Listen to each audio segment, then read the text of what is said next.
Square feet. We call it Meisner Park on steroids. It's going to be a great project with lots of apartments, hotels, condominiums. But tonight we're here to talk. We have a great panel. You're going to hear more about what's going on throughout the whole market area, plus internationally and nationally. We've got a tremendous group of experts in what we do. You know, we're all excited to live here. I started here in 1980. Some of you have heard this story. I left in 85 when I thought Boca was too crowded. So I came back and, whoa, it's 4 times, 5 times bigger now. But it's been a really great epiphany for me. I live in our apartment project 101 via Meisner that we developed. And it's really a great place. My wife is just here this weekend. She's living in Massachusetts. Will be down here in the summer because she's taking care of her 97-year-old mother. But it's a great place. And what's changed in this town, we all know, is I think the diversity of people who now live here and all the things that have happened in this town relative to schools, commercial, retail, the churches, the lifestyle, the temples, all the things that make this a real community to live in. And we all like taking care of ourselves and helping each other in this town. And we all want to improve the traffic, of course. I would argue that the traffic east is nothing compared to the traffic out west.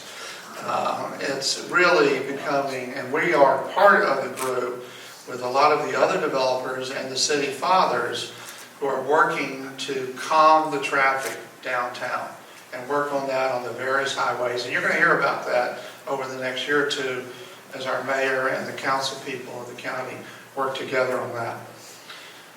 So I'd like to introduce Jonathan Miller, who's going to come up from Miller Samuel. This firm is one of the fine consultants of real estate and appraisers based in New York City. We worked with Jonathan over the years, and Jonathan's going to lead the panel tonight and answer questions for all of you after they have a chance to kind of talk about what a dynamic city Boca is and why this is becoming an international location, led partly by all of you in this room and the fact that we now have customs at the airport. And that's really an important factor of what's going on. There's no hangar space out of the airport. I mean, that's a big growth factor for all of us. We're going to work on improving that. But Jonathan, if you'll come up and introduce the group. Thank you very much, everybody. Thank you, Frank, and thanks to everybody for coming here today. This is going to be fun. We're going to have a conversation about a lot of issues that I think would be helpful for you in better understanding the future of real estate in this market. There's a lot of change going on. It's very positive in the sense that there's sort of this trajectory of growth, and we're going to tap into that a little bit. What I wanted to do first is I'd love all 4 of my panelists to come up and have a seat, and I'm going to introduce you as you get situated. See, apparently I have to stand the whole time, but they get to sit. So, what I'd like to do first is sort of start with Howard, and maybe you could give us a lay of the land, what's happening sort of in the macro context with Florida and its relationship to the rest of the U.S. Yeah, sure. Thank you all for being here tonight. The trends continue of the migration of people from the high tax states to the low tax states. So Florida, we've had record sales every year for the last probably 3 years, business growth, so forth. New York City, where many of them come from, is gone the other way in the last few years. Some people believe it's because of the loss of the SALT deductions, which I'm sure has played a part in it. But New York City itself has done some things that really have not been too good for the real estate business. They've instituted a mansion tax, a higher price transfer tax. They're talking now about a pied-à-terre tax, which is hard to believe, but what they want to do is make the pied-à-terre tax. If you have, for instance, a $10 million apartment, the pied-à-terre tax should be about $300,000. And it's not just 1 year. It's not like a transfer tax 1 year. It's every year. Right. And they're also trying to figure out how it won't just be if you just bought. It'll be everyone that qualifies as a pied-à-terre. Meaning they have to go backwards to figure out who they are. And that's really a pied-à-terre, under their thinking, is anyone that does not file the New York State and New York City tax return. Then it's a pied-à-terre. Right. Sort of bad thinking when you look around the world where countries or cities have done that and they've obliterated the... We have direct evidence that, and so I think the basic lesson that we've learned from all this is human behavior changes with tax policy, right? People don't just ignore it, they take action. You would hope so. Yeah, you would hope so. These are politicians you're dealing with, not human beings. So right. I mean, our sales, Florida has been really the best performing market. We also are in other markets where people want to go from high tax states like Texas, basically tax-free, no state or city tax. The other places, California, people go to Aspen. That's not really for tax reasons, that's because they like Aspen. Right. So we're in all the markets where people like to travel. New Yorkers go to the Hamptons, New Yorkers go to Florida, Floridians go to Aspen. So we've sort of built a company in markets where people like to be and travel on multiple homes in those places. But I think the continuation of the, they like to call them tax exiles, I don't particularly like that word, but the people who are smart, and if they can, they're going to move to a low tax or a no tax state, are doing it, and a lot of them are doing it. In fact, New Jersey was interesting. New Jersey, which became a very high tax state a few years back, probably about the same as New York, just about maybe a drop higher. They actually had one major hedge fund person, one major, who they actually admitted, he moved, came to Florida. Right. He accounted for 10% of the total tax collections in the state of New Jersey.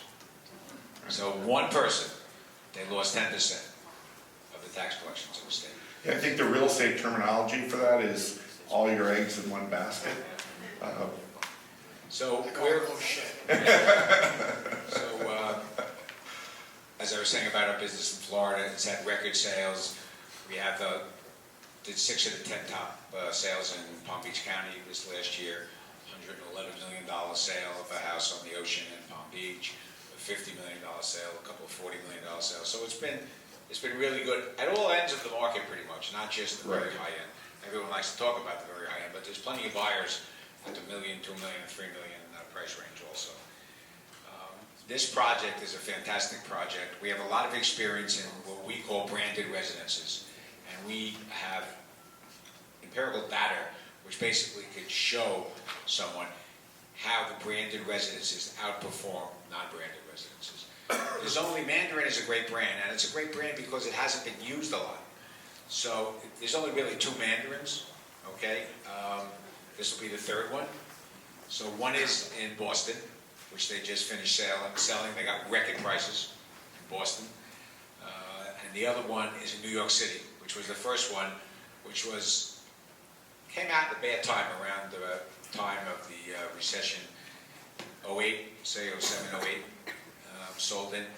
But these 2 brands, if you look at these 2 condo projects, they outpaced anything else that wasn't branded. So if you have a great name, you have branded residences, it's worth a premium.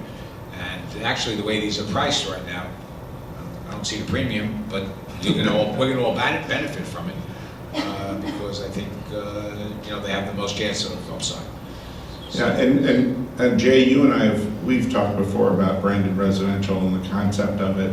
Maybe for the uninitiated, maybe you could give some insight to that. You know, I'll also add on to what Howard said about the evolution of the South Florida real estate market. Not only have we seen this transformation of wealth coming from the high tax state markets, but in addition to that, and one might think it was intentional, but I think it was really just evolutionary, we've seen the product in our markets really evolve to match the discerning demands of these buyers. And I remember when I started my career in Miami Beach, most developers were building a pretty preliminary kind of basic type of product, both in the single family home and in the luxury residential. There wasn't even really luxury residential. They were all pretty much dealing to sort of second, third homes, part-time residents, flight capital. I think it's undeniable today to say that the product that's being built throughout South Florida and all of our markets is really speaking squarely to that need of that buyer that wants more space, more amenities. You know, the days of, you know, a card room and a gym that someone called a gym but was really like a joke of a gym is gone. Today we're building product that really speaks squarely to the expectations, the needs, the identity of these buyers that are coming here, that are looking for a lifestyle. Branded residential, you know, the first branded residential product was really in Boston, and not too long ago, and what we've seen is an absolute proliferation of this concept for good reason. I think one of the things that all of our developers strive for is an identity and an association with something lifestyle specific. In Mandarin Oriental, when you think Mandarin Oriental, you can, if you stayed there, you can definitely identify with the service, the exclusive nature of the product, the quality of the experience. And as working with many developers, both in Florida and those developers that develop throughout the country, I can tell you that it's not easy to create a design or a product that will help the buyer really truly identify with what living there is all about. So really, when you think of branded residential, you really think of it as a subset of luxury. Correct. It's within the luxury space, but it's its own product. I think what we have seen so far in the branded residential space has really been luxury driven. And there's been other branded product out there that is not necessarily aligned with a lifestyle component. You know, we've seen car companies, we've seen fashion houses, but I think the real identification is alongside lifestyle, like hospitality industries, where you can really identify with the experience. And oftentimes that experience comes along the same times as, you know, travel and vacation, so it really gives you a double bonus. And I think we've been able to prove, we have a study conducted by our partners, Knight Frank, that shows pretty much unequivocally that the premium paid both on the initial purchase and then on the resale is at a significant advantage to the non-branded products. And ultimately, I think that Meisner will benefit from that. Initially, I think Howard said it, and you know, it's interesting, the initial pricing really isn't seeking out that top tier premium that I think they'll be able to achieve. But I think ultimately, when the building starts to get further out of the ground, people will realize that it's a real opportunity and will start to pay the price. And the resales will see that as well. Howard, did you want to? You were good. No, I was just going to say the certain of the other brands that are maybe luxury, but like luxury car brands, have really started already in a little bit in New York, not a lot, but mostly in Miami. So in Miami now you have a Porsche tower, you have an Aston Martin tower. As far as high-end, the luxury brands, you have Fendi, yeah, and Sony. So that's what it's all about today, especially in almost anything you buy. People want it to be branded. People want branded merchandise, from shoes to houses to apartments, whatever. So and again, a Mandarin hasn't diluted its brand. As I said, this will be the third. We have one coming up in New York City, which will be the fourth, which doesn't have a hotel attached. It's just a branded Mandarin branded residences.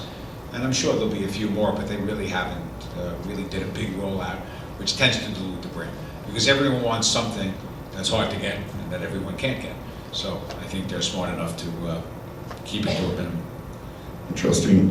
Rochelle, maybe since we're sort of setting the stage, maybe you could give us a little overview of the Mandarin and what's there. To do so. I hear you know something about it, so. I do, as a matter of fact. I do want to touch on some stats in terms of the branded luxury residential. So the Knight Frank report came across with 30% premium for a comparable, like, so there's a luxury tower perhaps, and then there's something that's branded, particularly with the hotel branding.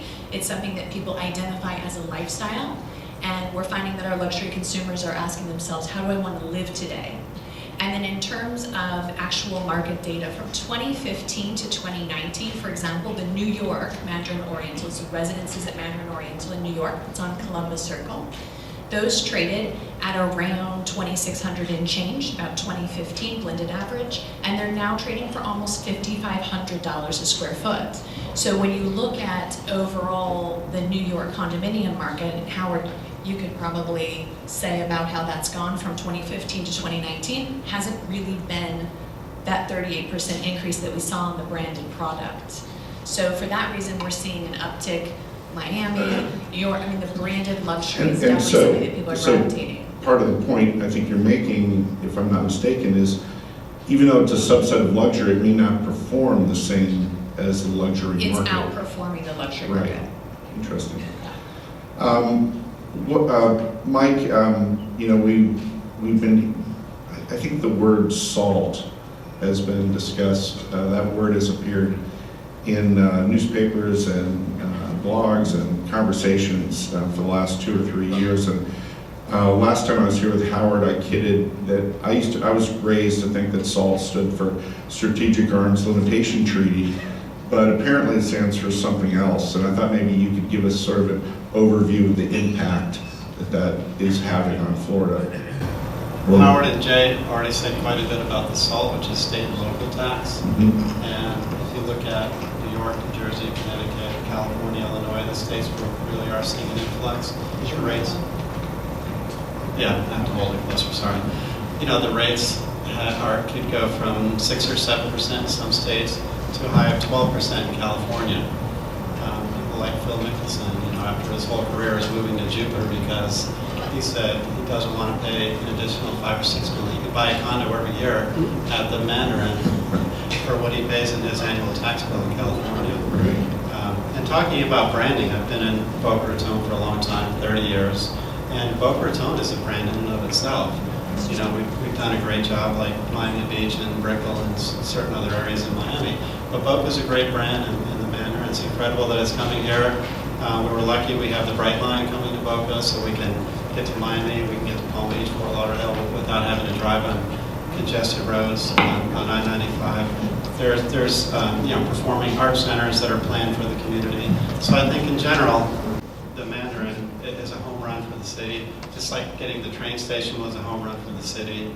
On the tax side, I'm seeing droves of companies moving from New York, New Jersey, Connecticut, not so much from the Midwest. There are a lot of, I've had several software companies and different companies from California that are moving into Florida. So California just isn't the sort of their exclusive destination is, say, Nevada and Texas. You're seeing Californians. Yeah, to my surprise, I'm seeing California companies moving to Florida as well. I just had a 150-person software company that moved here from Southern California to West Palm Beach, and they really did it because, you know, I think the weather is probably more beautiful in California than the mountains in the Pacific. Mike, I think we missed that referral. Yeah, you know, interesting. We have to talk, Jay. The Department of Taxation in New York has opened an office in West Palm Beach, and they have 35 revenue agents. Yes. West Palm Beach That's to more make than the sure, IRS has in all of right, Florida. to make sure that they catch everyone and that they're doing it right, and that's, you know, just faking it a little bit. Right. It's tricky to move from a different state into Florida. It's easy for Florida, but the other states are really fighting it. You have to commit, right? I mean, you really have to commit. Yeah, It's not something decorative. You really have to live here, and you have to stay here more than 183 days a year. There's a lot And that by itself is not enough either.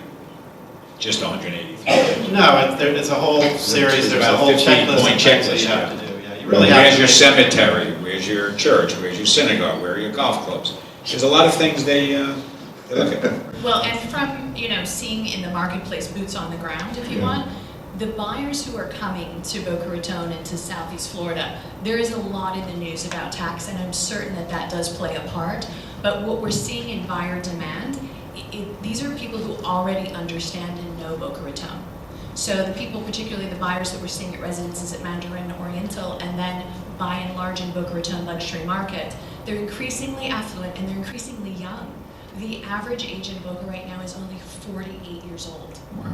I mean, I heard that stat, I was like, wow. I mean, 20 years ago, what was it, about 126? Something like that. So it's no longer... 48 and Palm Beach is 84. Exactly. So people are even, we're even seeing people, Howard and I were chatting about this Not that 84 is earlier. old. Right. They're coming, even we're seeing people moving from Palm Beach saying, wow, you know, this is really a great place to be, Boca Raton. And we're seeing the buyer demand driving what we're seeing being built in terms of the level of luxury. You know, we're sitting now in Royal Palm Yacht and Country Club, which is a single family home community, but we've seen the community started in 1959. The homes that are being torn down and rebuilt, completely different type of home. Ditto can be said for the condominiums on the oceanfront. It's no longer really satisfying the demand for buyers for an urban luxury experience. They're more concerned with the offerings, the level of service, what else is available to them adjacent versus just being beachfront. Do you mean walkability or proximity? Walkability, yeah. I mean, and candidly, I never heard the walkability word, never even heard this word 5 years ago, and now people are like, I want something walkable, I want to walk to dinner, I want to walk to shopping, I want everything right there. Right. So with the residences, it's full service, full concierge, and the people who are purchasing there, that's really, I think, the thing that sets this project apart. So the takeaway from what you're saying is, and also the whole idea of the taxes is that what Mike had talked about is that it really, while it's an important component or a catalyst, there's some sort of demographic change or shift. I just don't know that it's the only thing. Well, surely not the only thing, because people It from can the be. Northeast have been moving to Florida for many years. Yeah, it's not like it's right. Yeah, so it's definitely not the only We are thing. the sixth borough. It may have motivated a couple of people that just didn't do it to say, I have to do it now. Right. Well, I had and I think it motivated more younger people that can move down, hedge funds. Yes. You know, anything where you don't have factories and lots of employees that you have to worry about, to move to Florida. Beautiful weather, great lifestyle, why not? And you pay less taxes. Right. Sounds pretty Yeah, good. and I also think we've added culture, education, medicine, quality restaurants, although we're hoping for more in Boca. I think the entire market has really evolved in a way that makes it so much easier to be here. And touching on what Howard said, if you look at the largest sector of our population is really millennials. The second largest is the baby boomers who naturally migrated to South Florida. The only difference is they've made more money over the last 10 years, so they're able to buy a little bit more than they would have before. So those garden-style apartments in Western Broward aren't as appealing with shuffleboard courts. They want to be in an area that's more urban, more densely populated, not densely with traffic, which is, I think, one of the really interesting components about Boca. The government here has been very effective at limiting skyrise office towers, limiting density, still attracting the hedge funds because they want to be able to get to the office quick and get home quick. So I think Boca really is in a sweet spot. But all of these variables, I refer to as the perfect storm. You've got the age of the population naturally migrating, a little bit more money in the market, which Howard touched on earlier, we can talk about later, but the stock market. The evolution of our market from every one of those variables, better quality buildings, better quality residences, product that's more aligned with the end user, better schools, both private and public. All of these variables coming together make it almost undeniably something that people should consider if they can consider. And also technology. You know, so many more people can work from anywhere. And so you have your smartphone, you have your computer, you're able to take a call wherever you are and connect with that client or customer or your staff. So everything is really working to our favor, and I think all of it was really turbocharged by the tax reform. Right. Well, the point I was going to bring up about that, so that I like that articulation of, because that is what I believe is happening. It was already in motion. It's not like Boca just sort of popped up 2 years ago, because that's how I've known Rochelle. So, you know, technically, you put Boca on the Boca map. existed before I moved here? I mean, that's not what you told me, but anyway, I'm getting off topic. But you know, the tax thing is fascinating to me because you know, I like to call the New York component the new foreign buyer that you really are seeing. You know, and I think Howard's talked about this in the past, where you know, in terms of sort of dollar per square foot, or sort of from a value-driven perspective, on top of the taxes, you know, what you get per foot in New York versus what you get here is sort of apples and oranges. Absolutely. Even if you compare how far the dollar goes in Boca Raton, you can buy the most luxurious, most amazing home. And in Miami, it would be 2 to 3 times the price, depending upon where it is. Same can be said for Palm Beach. I feel like you missed my pun because I said apples to oranges, you know, Big Apple. Forget it. All right. Mike, you were going to say something? I'm sorry, I blasted over you. I don't know if we're going to cover the amenities later, but there's a rich array of amenities. I've been a member of the golf club for, I don't know, more than 15 years, and I've taken tour. You know, I'm excited about the redo of the Jack Nicklaus signature golf course. It's going to be amazing, and it's going to be beautiful, and it's going to be different because it's not going to be in a gated country club community, so it's really going to be accessible to, you know, a great group of people. And there are really no private clubs like the City Club. Are we going to cover this later? I don't want to get ahead of No, this. you can, this is... But the City Club is going to be a great amenity, so I'm excited. I have a professional firm with 170 employees, and there's really nowhere to have really nice meetings. You know, I can go rent a room at the Marriott or at the Boca Resort, but I'm really looking forward to having a place to have my partner meetings or staff meetings or have client events and things like that. So the golf club amenity, the City Club amenity, not to mention, sure. Sure. So the Via Meisner Golf and City Club is an invitation-only country club that's also being developed by the same developer of the Residences at Mandarin Oriental. That's Penn, Florida. So for the inaugural purchasers at the Residences, they are going to be gifted a membership into this invitation-only private country club. What's very exciting, and what Mike was pointing to, is not only is there a traditional country club aspect, you know, golf course, resort-style pool, sport, you know, courts and tennis and restaurants and that country club experience that people like. There's also going to be a city club component. So in a lot of European cities, certainly New York, with like the Core Club, it's not something in our market that we've ever seen. So it'll be a very exclusive place, you know, no signage kind of a thing, where you can invite people to come and join you for food, beverage, and it's going to be a nice happening for local business owners. It's a completely new offering in the marketplace. I think all of you have probably read stories about, one thing I think we've learned is that you really don't want to buy a residence when you're stuck with the golf course, because people are actually giving away homes if you're willing to take them out of their membership, because they have to continue to pay their membership on some of these older projects that have been around. So you know, it's been God, I've researched a lot of articles on it where people are giving away their house or selling them for $5,000 or $10,000, which obviously they may have been there for 30 years, but even 30 years ago they paid more than $10,000, but they're stuck with having to pay the golf, even if they don't golf, because it's stuck together with the house. So this is a perfect answer to that. Is they're completely separate. You want the golf, fine, you have the golf. You don't want the golf, you don't have the golf. So it's perfect. Sure. And then, you know, the country club aspect is one very important lifestyle component that people like and they value. But this idea of you're in an urban resort and like basically living in a 5-star hotel, plus you have the country club aspect, I mean, it really ticks all the boxes of what people are looking for in this market. Yeah, plus it's pretty nice that you can have a Mandarin hotel in the community also. It's a very big plus. We are ready. So Rochelle, I just have, so this is more of a terminology question because, you know, I only learned about Boca because I met you.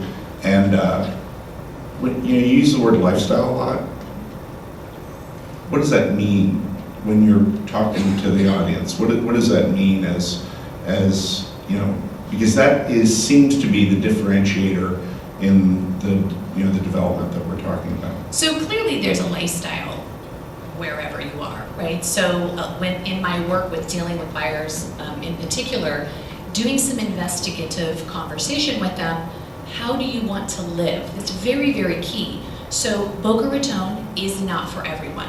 It's a very unique offering. I think everyone in this room would agree. It's the cat's meow. It's a great place to be. If someone wants something different, then, I don't know, maybe they want that shuffleboard and the third floor walk up. I like shuffleboard. So that's a different type of offering. But we're finding what people really gravitate toward here is sort of the ease of the lifestyle. Just here. kind of fits together. I mean, before I moved to Boca Raton, I lived in Aventura. So has anyone been to Aventura, like recently?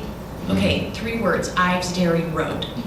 Okay, if you've ever been to the Aventura Mall, the amount of traffic in that little 1 mile, it's I don't There's going know. to be a Brightline stop in Aventura, so you can go from Boca Which to will be Aventura. fantastic. But to live there day to day, right, it's a different thing. It's a different energy. So we're finding that many of our buyers and many of the people who gravitate toward Boca, they like that it's affluent, right? It tends to be a more educated crowd. It tends to be people with multiple homes.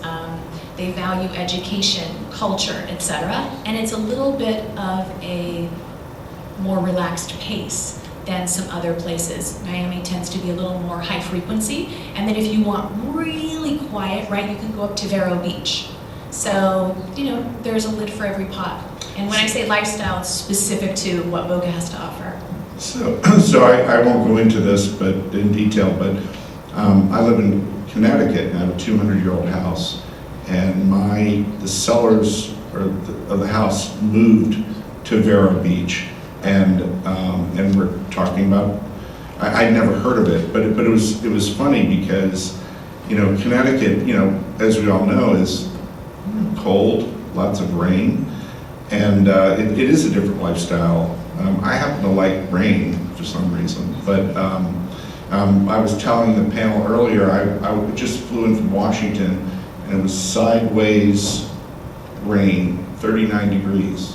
And I get off the plane here, and I'm saying, why am I not here? Why am I not living here? So it is sort of a subtle thing, but it's in your face every day. Anyway, that's a big part of the reason why people move here. That's my weather discussion. Anyway, Jay, you were... I was just going to say, in the context of Boca and the South Florida market, we've often quoted a number of 1,000 people a day moving to South Florida. And Yeah. I've always sort of edited that number by suggesting that it's not just 1,000 people, it's the type of people that are moving now are different than the type of people that are moving in the past. But I actually just last week was at an Urban Land Institute conference, and the number is actually 560,000 people moved into Florida in 2019. So almost double the number of people that are moving, and that's actually consistent with our market reports across South Florida. What we've seen with some degree of inconsistency in terms of values, which I think relates to a whole number of other variables like where they were priced initially and where they ultimately sold at and how much there's a whole lot of other variables, but the prices were either up or just below where they were in the last quarter or year over year. But what's interesting is that we're starting to see inventory decrease across all of our markets. And to me, that shows us that there's more buyers coming into the market, they're actually executing on purchases, inventory starting to dwindle, and I believe that prices will start to make their way up. I really do believe that if you look across the country, and even globally, where Knight Frank represents Miami as being one of the most important markets globally for foreign investment, I think that we will see more of this snowball effect, more people moving to this market, and ultimately I think values will appreciate because, if you look at other major metropolitan markets that I don't think have the same desirability as South Florida, the prices there are 2, 3, and 4, and 5 times what they are here.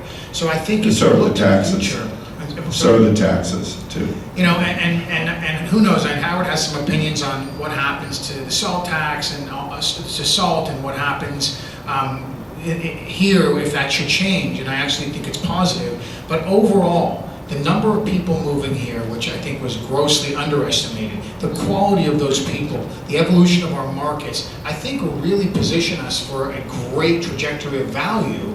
And I think it's not only that we're going to see appreciation of value, but I think people's lifestyles are really enhanced by being here. Yeah, good. Yeah, I was going to just touch on a couple of things Jay said. So You know, people always find something to worry about. So the latest you hear is that, oh, well, you know, the stock market's been up so much, and this is probably the first time in, I don't know about history, but for the last 40, 50 years, where the stock market went up and the real estate market didn't follow it. It used to always follow it directly. And so now they're worried, okay, so what happens if the market has a pullback, which it will. You know, markets don't go straight up or straight down. So it will have a pullback. It could be 5%, it could be 10%, it could be 15%. I actually think that that will be a positive for the real estate, because people have made a lot of money in the market over the last 3 years, and they're going to start selling when the market starts going down. They're afraid right now because they don't want to miss any of the upside. When it starts going down, they're going to sell, they're going to take that money, and they're going to buy real estate with it, which is somewhat of a depressed price, especially in New York, less so here, but hasn't really gone up anywhere near what the stock market has. So it's sort of a double win. You know, you're selling at the high on the stocks or near the high, and then you're buying real estate either that hasn't gone up in a while or that's down. So I think that's, you know, how it's going to react. I also have, you know, I know nothing, but I truly believe, just in listening and seeing how people are thinking, I think that no matter who controls the White House and the Congress and Senate next year, that the SALT tax will be a thing of the past. I firmly believe that it hasn't done what they hoped it would do. It's just basically made people move to different places. But even if you're in Florida, you know, you want the SALT tax to be removed because you're not paying state taxes or local taxes, but you're paying very high property taxes. Yeah. And so, you know, I remember this $100 million house we sold. I think the tax bill this year is going to be $2.5 million. $2.5 million is not deductible. So for sure that person wants the SALT to go away. The fact is that you're living in Florida and there's no state or local taxes, well, that's great also. But if they do away with that, that's going to also benefit Florida and let Florida continue to grow and still have people coming down from the other markets. I just wanted to sort of add on to what you and Jay were talking about. So Douglas Elliman has, I cover basically 14 different housing markets in Florida for Douglas Elliman.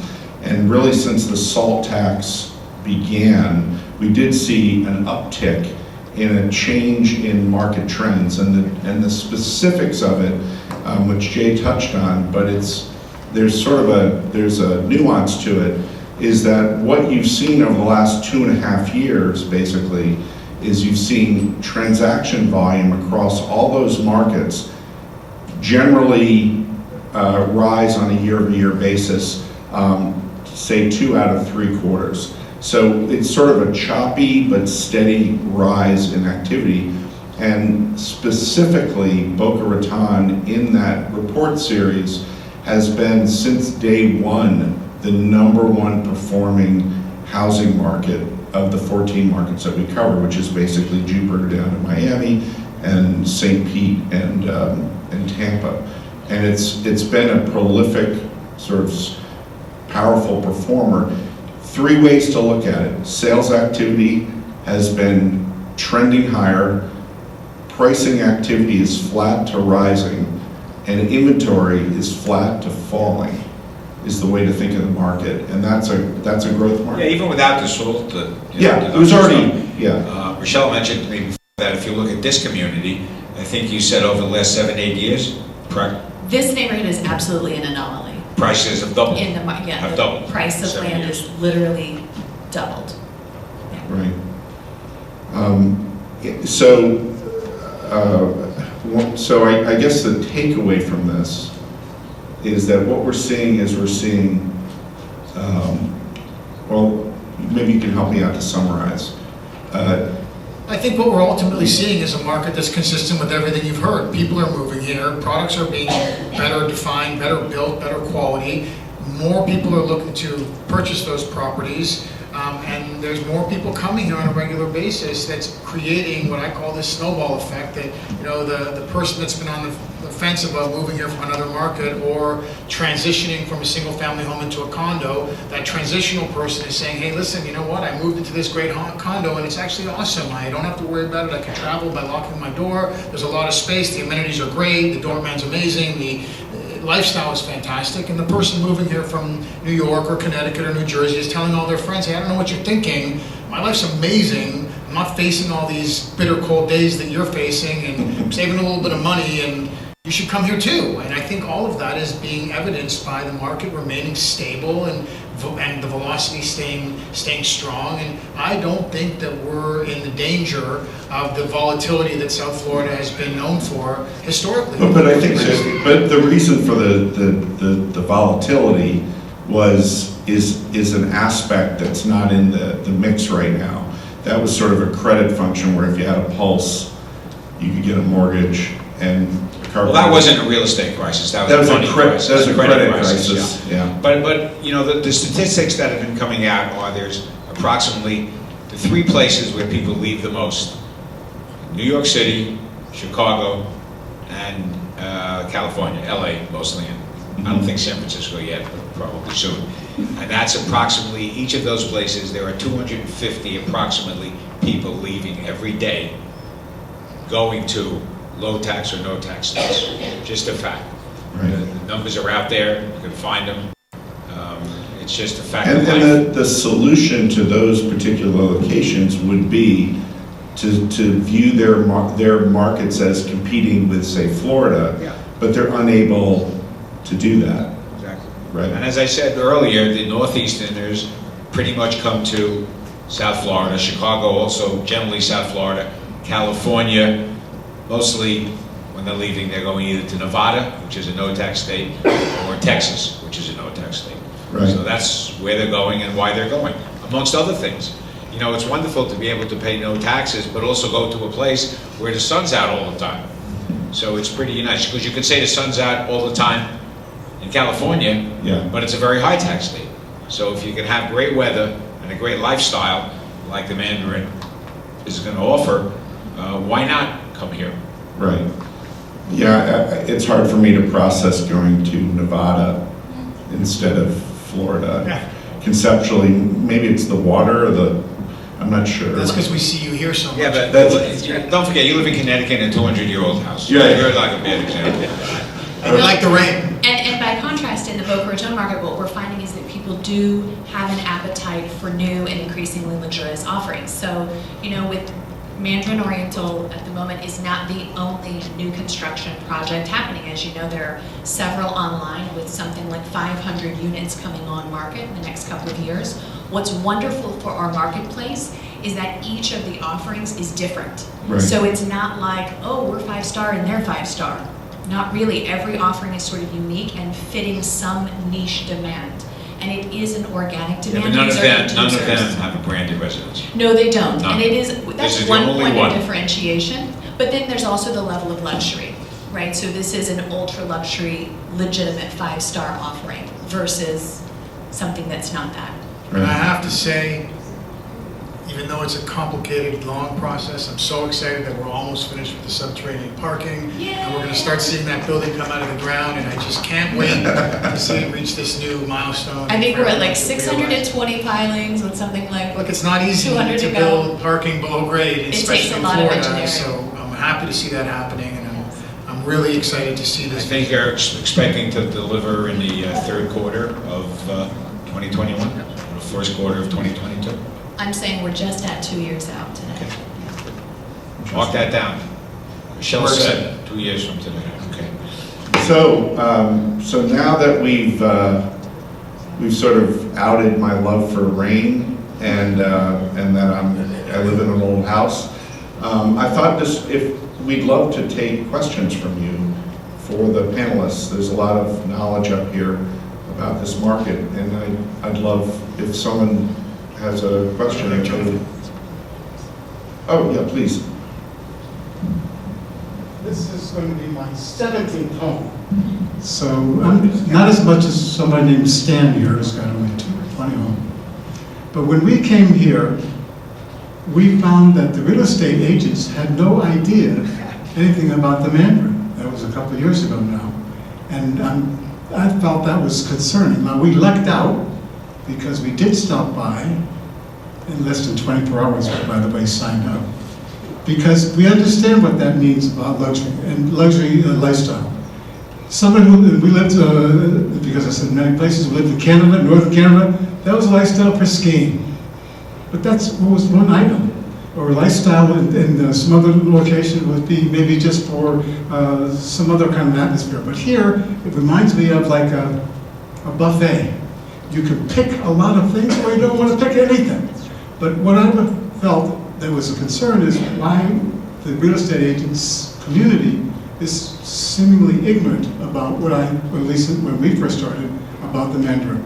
What are we going to do about that? Okay, so two things. Number one, I cross my heart he is not a plant. Mike's one of our purchasers at the residences. The second point you ask about with the local real estate agents, for better or for worse, we do have hundreds of thousands of real estate agents in Florida, not all of whom work part-time, not all of whom are the most professional people ever. Why someone wouldn't know about a new construction project in Boca Raton, my guess would be they're either not an agent familiar with the local market or something worse. Look, it's my Achilles heel. And it's the reason why when Howard asked me 7 years ago to pursue this, I did it. It was because the barriers to entry for real estate professionals in this market is so painfully low that you have to be lucky to find someone as qualified as Rochelle or other Douglas Elliman agents. And we set the bar higher. We require that they have a certain level of production. And it's not a pitch for us. I hope it is applying across the entire industry, because if you don't know the market, what in the world are you doing trying to advise somebody on what to buy? And quite frankly, if you're a buyer and you're not grilling your agent on what they know about the market and making sure that the information that they have is actually valid, why aren't you hiring another agent? So consult our market reports, understand what we have to offer, and understand what your agent's capable of offering you. If they don't know about this project, you should move on, because not only do we do a lot to spread the word, but I can tell you that Penn Florida and Mandarin Oriental, they do a lot to spread the word. So it's embarrassing for that agent and any agent that you came into contact with that they didn't know. Next time, call Rochelle.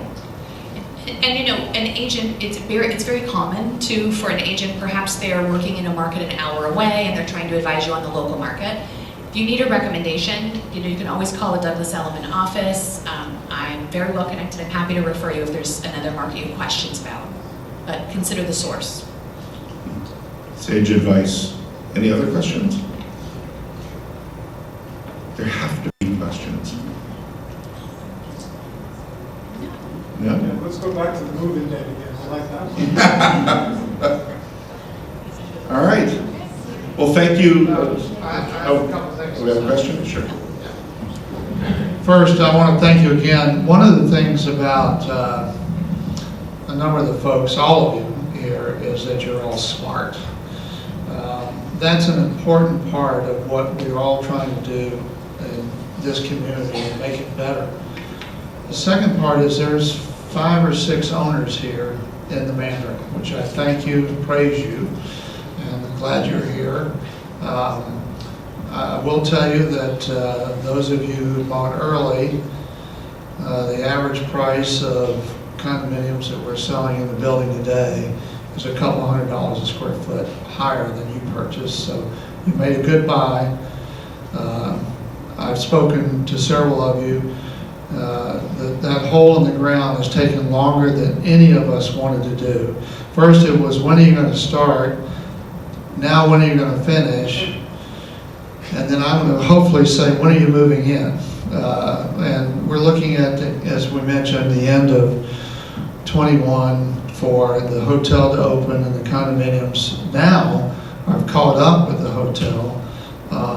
We've got $40 million in the ground. We had to go down 30 feet and build what they call a bathtub, the wall that goes around the bottom to prevent any water intrusion is almost a foot deep. I feel like we're back in the feudal ages, you know, building big blocks.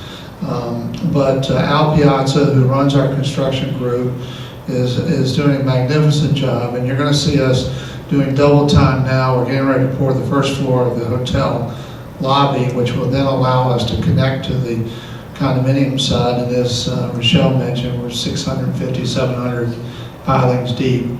So we'll just be digging dirt out. It's going to be a lot easier on this.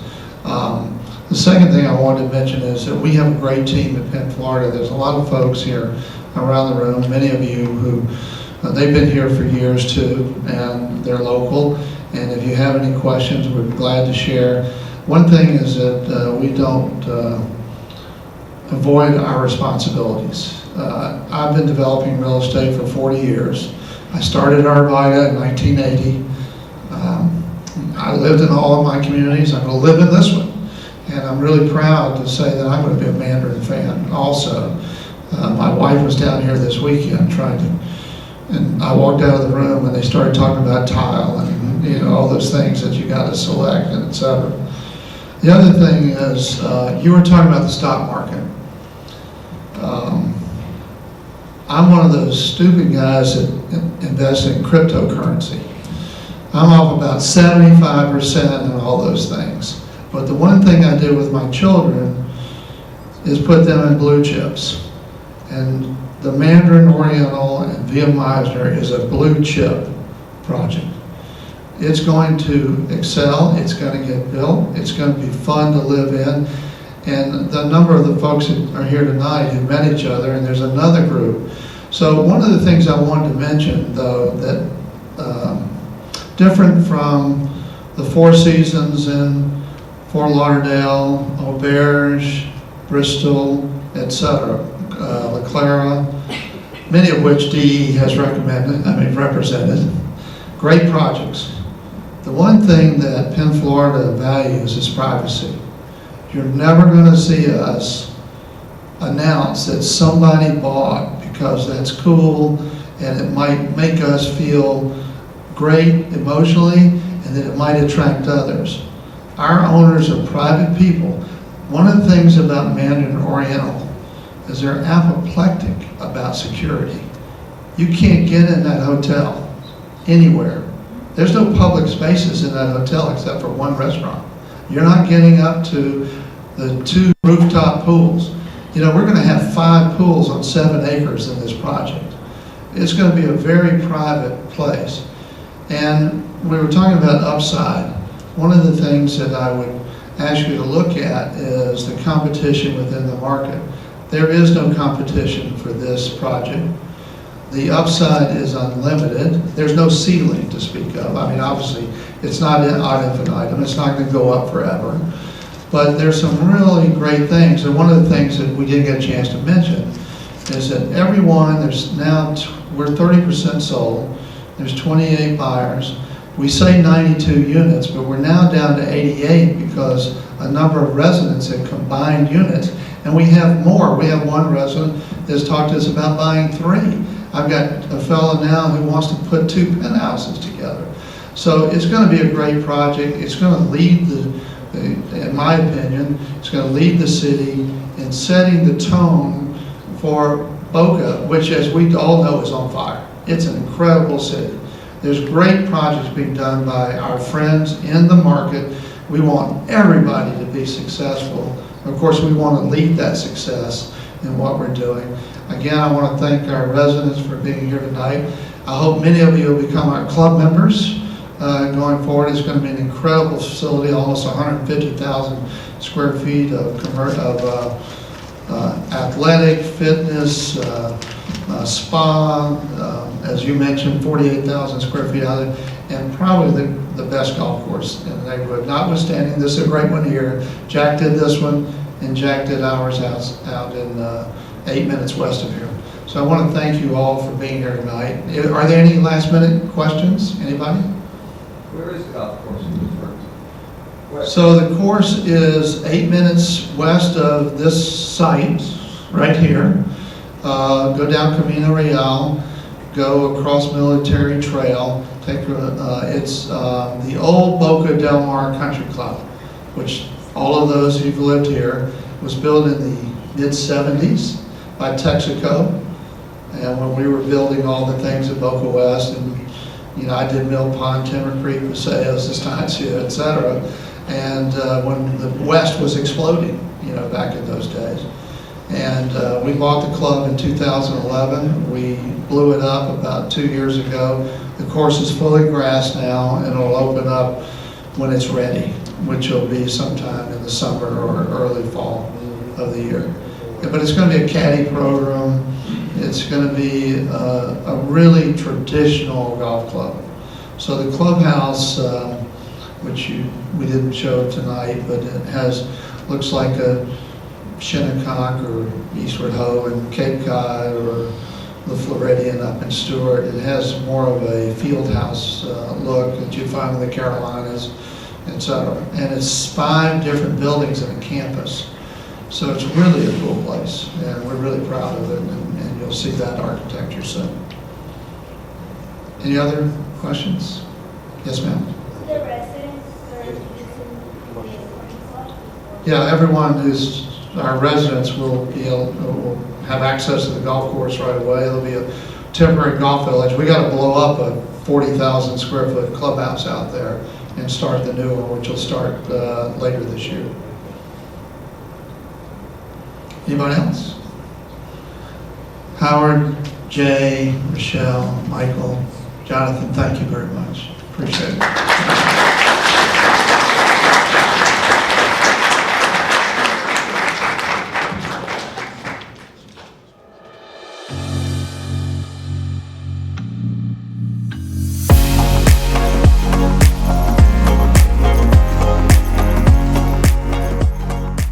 Thanks so much for watching my video. I hope you enjoyed it. Right over here there's a button that says subscribe. Pretty self-explanatory. Hit that button, subscribe, and just next door there's a bell. Click that as well, and you will be notified each and every time I upload a new video. We have the series Tuesday Tours, we have Boca 360, and all sorts of market reports and other useful information for you about the Boca Raton luxury real estate market. If you have a few minutes, I hope you'll stick around and check out a couple more of my videos. After all, I made them for you. Right here, it's a Tuesday Tours episode, and just here, a market report.